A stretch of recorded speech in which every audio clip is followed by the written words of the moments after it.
ఉద్యమకారులను గుర్తించిన ప్రభుత్వం కాంగ్రెస్ పార్టీ అని వర్ధన్నపేట ఎమ్మెల్యే నాగరాజు స్పష్టం చేశారు. హన్మకొండలోని ఎమ్మెల్యే నివాసంలో ఏర్పాటు చేసిన మీడియా సమావేశంలో మాట్లాడారు. తెలంగాణ ఉద్యమకారులకు గద్దర్ పేరుతో అవార్డులు ఇచ్చి ఉద్యమకారులకు గుర్తింపు ఇచ్చామని అన్నారు. త్వరలోనే ఉద్యమకారులకు స్థలాలు ఇచ్చే గొప్ప కార్యక్రమం ముఖ్యమంత్రి రేవంత్ రెడ్డి ప్రభుత్వం తీసుకుంటుందని అన్నారు.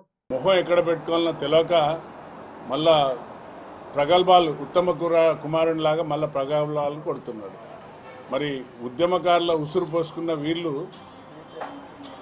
ఉద్యమకారుల ఉసురు పోసుకొని వారిని తరిమి కొట్టి తన్నేసిన పార్టీల నుండి మరి అదే కాంగ్రెస్ ప్రభుత్వం ప్రజల యొక్క ఆశీస్సులతో వచ్చినాక గౌరవ ముఖ్యమంత్రి గారు రేవంత్ రెడ్డి గారు కేబినెట్ అంతా కూడా ఆమోదించి ఉద్యమకారులను హక్కున చేర్చుకొని వారికి గద్దర్ అన్న పేరుతోని రివార్డులు అవార్డులు ఇచ్చి ఉద్యమకారులకు ఎవరైతే వారికి స్థలాలు ఇచ్చే గొప్ప కార్యక్రమం మన ముఖ్యమంత్రి గారు మరి కాంగ్రెస్ ప్రభుత్వం తీసుకున్న చరిత్ర మీ అందరికీ తెలిసిందే.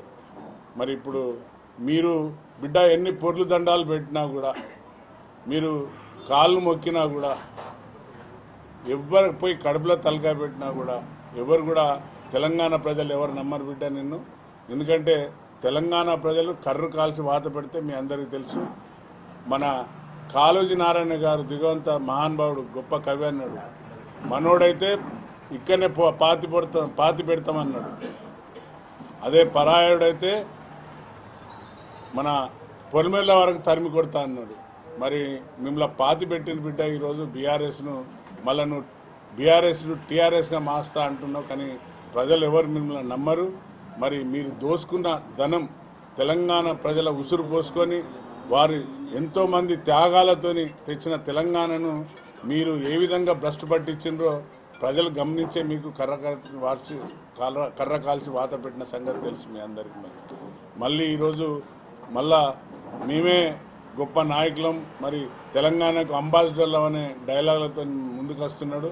దయచేసి మా విద్యార్థి లోకం, అలాగే ఉద్యమకారులు, అలాగే ఎవరైతే ఎంప్లాయ్మెంట్స్ నిరుద్యోగ సంఘాలు ఉన్నాయో వారందరూ గమనించాలి.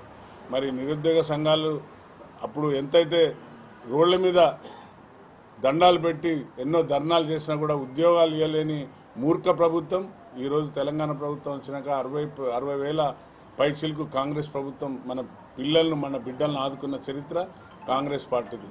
మరి అందులో కూడా నువ్వు కామెంట్ చేసినావు, ఒక్కొక్కరికి 3 కోట్లు ఇచ్చి ఉద్యోగాలు కొన్నారు అని కామెంట్ చేస్తే